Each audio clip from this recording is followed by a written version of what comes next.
Hello friends, அஸ்ஸலாமு அலைக்கும். Welcome to as Tamil. நான் உங்கள் சாய் ராஷிக். இன்றைக்கி நம்ம சேனலில் பனங்கிழங்கு பற்றின ஒரு நன்மையான விஷயங்களை பற்றி தான் நம்ம பார்க்க போகிறோம். பனங்கிழங்கு அப்படின்றது எல்லா டைமுமே நமக்கு கிடைக்காது, சில சீசன்ஸில் வந்து கிடைக்கக்கூடியது.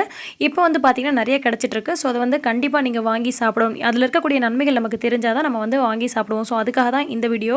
நிறைய பேர் பனங்கிழங்கு விரும்பி சாப்பிட்றதில்ல. ஆனால் அதில் இருக்கக்கூடிய நன்மைகள் உங்களுக்கு தெரிஞ்சது அப்படின்னு சொன்னால் கண்டிப்பாக நீங்கள் பனங்கிழங்கு எப்போ பார்த்தாலுமே மிஸ் பண்ணாமல் வாங்கி சாப்பிடுவீங்க.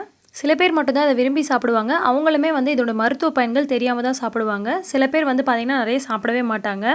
இது வந்து சாப்பிட்றதுனால வாயு தொல்லை இருக்குது அப்படின்னே சில பேர் வந்து அவாய்ட் பண்ணுவாங்க. ஆனால் வாயு தொல்லை விட இதில் இருக்கக்கூடிய நன்மைகள் பார்த்திங்கன்னா ஏராளமானது இருக்குது.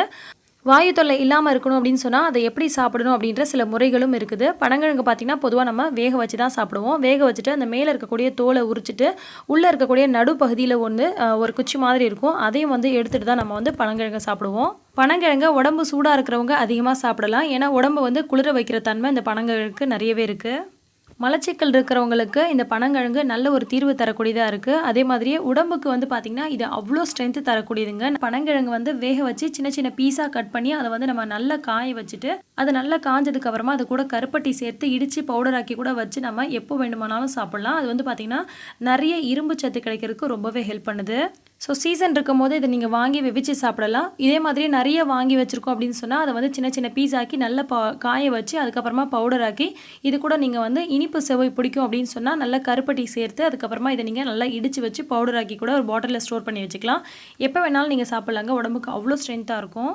அதே மாதிரியே இடித்து வச்சுருக்க இந்த பவுடரை வந்து தேங்காய் பால் கூட சேர்த்து சாப்பிடும்போது உடலில் உள்ளுக்குள்ளே இருக்கக்கூடிய உறுப்புகள்லாம் பார்த்திங்கன்னா ரொம்பவே ஸ்ட்ரென்த்தாக இருக்கும். குறிப்பாக பார்த்திங்கன்னா பெண்களுடைய கர்ப்பப்பை வந்து ரொம்பவே பலமாக இருக்கும். நிறைய பெண்களுக்கு உங்கள் கர்ப்பப்பை வீக்காக இருக்குது, ஸோ அதனால தான் குழந்தை தங்கலை இப்படியெல்லாம் காரணம் சொல்லுவாங்க. ஸோ உங்கள் வீக்கான கர்ப்பப்பையை வந்து இது வந்து பலமடைய வைக்கிறதுக்கு ரொம்பவே ஹெல்ப் பண்ணுது. பனங்கிழங்கு வாயு தொல்லை தரக்கூடியது அப்படின்றதுனால சில பேர் வந்து இதை அவாய்ட் பண்ணுவாங்க. அந்த மாதிரி இருக்கவங்க இதை வந்து காய வச்சு பவுடராக்கி இது கூட வந்து பூண்டு, மிளகு, உப்பு சேர்த்து கூட நீங்கள் இடித்து சாப்பிடலாம். ரொம்பவே நல்லாயிருக்கும். பனங்கிழங்கை வேக வச்சு சாப்பிட்றவங்க அப்படியே சாப்பிடலாம். அப்படி வேக வைக்காமல் இருக்கும்பொழுது அதை வந்து நல்ல பொடி பொடியாக பீஸாக வந்து கட் பண்ணி நல்ல வெயிலில் காய வச்சு அதுக்கப்புறமா நீங்கள் வந்து பவுடர் ஆக்கி வச்சிட்டிங்க அப்படின்னு சொன்னால் நீங்கள் வந்து கஞ்சி காய்ச்சிங்களா அந்த மாதிரி செய்யலாம். அதே மாதிரி அந்த பவுடரை வந்து தோசை மாவில் கரைச்சி தோசை கூட நீங்கள் சுடலாம். ரொம்ப நல்லது. மெயினாக பார்த்தீங்கன்னா இந்த பனங்கிழங்குல நார் சத்து ரொம்பவே அதிகமாக இருக்குது. நம்ம சாப்பிடக்கூடிய எல்லா உணவுப் பொருட்களையுமே வந்து ஃபைபர் கண்டென்ட் வந்து அதிகமாக இருக்கக்கூடிய உணவு நம்ம எடுத்துக்கிட்டோம் அப்படின்னு சொன்னால் நம்ம உடம்புல இருக்கக்கூடிய கழிவுகள் எல்லாமே பார்த்தீங்கன்னா அது வெளியேற்றிடும். ஸோ நார் சத்து வந்து அதிகம் இருக்கிற பொருள் பார்த்தீங்கன்னா நம்ம தினமே நம்மளுடைய உணவுல சேர்த்துக்கணும். ஸோ அதில் வந்து முக்கியமான இடம் பெறுறது பார்த்தீங்கன்னா இந்த பனங்கிழங்குல அதிகப்படியான நார்ச்சத்து இருக்குது. ஸோ நார்ச்சத்து இதில் அதிகமாக இருக்கிறனால மலச்சிக்கல் இருக்கிறவங்களுக்கு இந்த கிழங்கு ரொம்ப ரொம்ப நல்லதுங்க.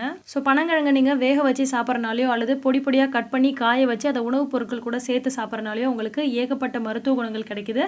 இதனால நம்ம உடம்புக்கு வரக்கூடிய நோய்கள் வந்து வராமலும் தடுக்கப்படுது. ஆல்ரெடி நம்ம உடம்புல இருக்கக்கூடிய பலவிதமான நோய்கள் வந்து இதை தீர்றதாகவும் சொல்றாங்க. நிறைய நன்மைகள் நிறைந்த இந்த பனங்கிழங்கோட விலை பார்த்தீங்கன்னா ரொம்ப ரொம்ப ரொம்ப கம்மி தாங்க. பொதுவாகவே விலை குறைவாகவும் ஆரோக்கியம் அதிகமாகவும் இருக்கக்கூடிய நிறைய விஷயங்களை வந்து நம்ம மதிக்கிறதே கிடையாது. அதில் இந்த பனங்கிழங்கும் ஒன்றுன்னு சொல்லலாம். இந்த பனங்கிழங்கோட விலை பார்த்தீங்கன்னா ஒரு கட்டை 10 ரூபாய்க்கு தான் விற்பாங்க. ஆனால் அதில் அவ்வளோ நன்மைகள் இருக்குது. ரொம்ப ரொம்ப சீப்பாக கிடைக்கக்கூடிய பொருளில் அவ்வளோ நன்மை இருக்குது அப்படின்னு சொல்லும்போது கண்டிப்பாக நம்ம மிஸ் பண்ணாமல் வாங்கி சாப்பிடணும். ரொம்ப விலை கம்மியாகவும் ரொம்ப இலகுவாகவும் கிடைக்கக்கூடிய நிறைய பொருட்களை விட்டுட்டு ரொம்ப விலை அதிகமாக இருக்கிறதுல தான் நம்ம வந்து ஆரோக்கியத்தை நிறைய பேர் தேடிட்டு இருக்கோம். பாதாம், பிஸ்தா இந்த மாதிரியான பொருட்கள்லாம் பார்த்தீங்கன்னா நிறைய நன்மைகள் இருந்தாலுமே அது வந்து பார்த்தீங்கன்னா விலை வந்து எவ்வளோ கூடுதல் அப்படின்றது உங்களுக்கே தெரியும். ஆனால் அதுக்கு நிகராக ரொம்ப இலகுவாக ரொம்ப சீப்பாக கிடைக்கக்கூடிய இந்த பொருட்கள் வந்து நம்ம மதிக்கிறது இல்லை. கண்டிப்பாக இனிமேலாவது நீங்கள் இதை வந்து அலட்சியப்படுத்தாமல் வாங்கி சாப்பிடுங்க. அதே மாதிரியே ஆரோக்கியமாக உடல் எடை கூடுறதுக்கு இந்த பனங்கிழங்கு ரொம்பவே ஹெல்ப் பண்ணும். சில பேர் என்ன நினச்சிக்கிறாங்கன்னா உடல் எடை கூடும் அப்படின்னு சொல்லும் போது சில ஆரோக்கியமான பொருளை வந்து தவிர்த்துடுறாங்க. இதை வந்து பார்த்தீங்கன்னா நீங்கள் சாப்பிட்றதுனால ஆரோக்கியமான உடல் எடை, அதாவது தேவையில்லாத கழிவுகளை நீக்கக்கூடியதாகவும் இருக்குது. அதே மாதிரி உங்கள் உடலுக்கு வலு சேர்க்கக்கூடியதாக இருக்குது. ரொம்ப மெலிஞ்சு போயிருக்கிறவங்க, ரொம்ப ஹெல்த்தியாக இருக்கணும் அப்படின்னு நினைக்கிறவங்க வந்து இதை சாப்பிடலாம். குண்டாக இருக்கிறவங்களும் இதை நீங்கள் சாப்பிட்றதுனால உங்களுக்கு வந்து அன்வான்டான சதை வந்து ஏறாது. இது உங்களுடைய உடம்பு ஸ்ட்ரென்த்தாக வச்சுக்க மட்டும்தான் ஹெல்ப் பண்ணும். உடம்பு ரொம்ப மெலிஞ்சு இருக்கவங்களுக்கு ஆரோக்கியமான ஒரு உடல் எடையை மட்டும்தான் கொடுக்கும். ஸோ குண்டா இருக்கிறவங்க வந்து நம்ம மேலும் குண்டாயிருவோமா அப்படின்ற பயப்பட வேண்டிய அவசியம் கிடையாதுங்க. அதே மாதிரியே பனங்கிழங்குல இருக்கக்கூடிய இரும்பு சத்து முழுசா நமக்கு கிடைக்கணும் அப்படின்னு சொன்னா பனங்கிழங்கு கூடவே கொஞ்சமா உப்பு, கொஞ்சமா மஞ்சள் தூள் சேர்த்து நல்லா வேக வச்சுக்கலாம். வேக வச்ச அந்த பனங்கிழங்கை வந்து சின்ன சின்ன பீஸா போட்டு நல்லா வெயிலில் காய வச்சு பொடி பண்ணிக்கோங்க.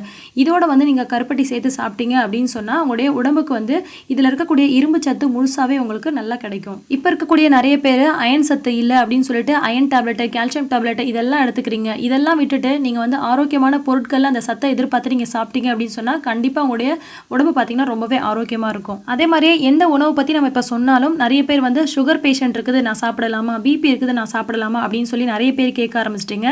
கண்டிப்பாக இது வந்து சுகர் இருக்கவங்க, பிபி இருக்கவங்க எல்லாருமே சாப்பிடலாம். சுகர் இருக்கிறவங்க, வயிறு கோளாறுகள் இருக்கிறவங்க, சிறுநீரால் பாதிக்கப்பட்டவங்க, இந்த மாதிரி இருக்கிற பேஷண்ட்ஸ் வந்து இதை நீங்கள் பவுடர் பண்ணி வச்சிருக்க இந்த மாவை வந்து உங்களுடைய உணவு கூட நீங்கள் சேர்த்து சாப்பிட்டுட்டு வரும்போது ரொம்ப சீக்கிரமே உங்களுக்கு நல்ல ஒரு பலன்கள் வந்து உங்களுடைய உடம்புல தெரிய ஆரம்பிக்கும். பனங்கிழங்கு பொடியில் கொஞ்சமாக தண்ணியோ அல்லது பாலோ சேர்த்து நமக்கு சத்துமாவு கஞ்சி காய்ச்சுவோம் இல்லையா, அந்த மாதிரி காய்ச்சி நீங்கள் வாரத்துக்கு 2 நாள் வந்து காலை சாப்பாடு மாதிரி எடுத்து வந்தீங்க அப்படின்னு சொன்னால் உங்களுக்கு பசியும் இல்லாமல் இருக்கும். அதே நேரத்தில் உங்கள் உடம்புல இருக்கக்கூடிய நோய் எதிர்ப்பு சக்தி பார்த்தீங்கன்னா 4 மடங்கு உங்களுக்கு அதிகமாகும். பனங்கிழங்கு சாப்பிட்றதுனால வாயு தொல்லை அதிகமாகிடுமோ அப்படின்னு பயப்படுறவங்க பனங்கிழங்கு சாப்பிட்டதுக்கு அப்புறமா கொஞ்சமாக தண்ணியில் பெருங்காயப்பொடி கொஞ்சமாக கலந்து விட்டு அதை நீங்கள் குடிச்சிட்டிங்க அப்படின்னு சொன்னால் பனங்கிழங்குனால உங்களுக்கு கிடைக்கக்கூடிய நன்மையும் உங்களுக்கு கிடைக்கும், வாயு தொல்லையும் உங்களுக்கு அதிகமாகாது. ஸோ பனங்கிழங்கை பற்றி இன்றைக்கி நம்ம பார்த்த ஆரோக்கியமான விஷயங்கள் உங்களுக்கு ரொம்பவே பிடிச்சிருக்கும், யூஸ்ஃபுல்லாக இருக்கும்னு நினைக்கிறேன். இனிமேல் பனங்கிழங்கை எங்கே பார்த்தாலும் கண்டிப்பாக மிஸ் பண்ணாமல் வாங்கி சாப்பிடுங்க. இந்த வீடியோ உங்களுக்கு பிடிச்சிருந்துச்சுன்னா லைக் பண்ணி மற்றவங்களுக்கும் ஷேர் பண்ணுங்கள். இன்னும் பல சூப்பரான டிப்ஸ் அண்ட் ஆரோக்கியமான ரெசிபிஸ் உடனுக்குடன் தெரிஞ்சுக்க ஆஸ் தமிழ் சேனலை மறக்காமல் சப்ஸ்கிரைப் பண்ணிக்கோங்க.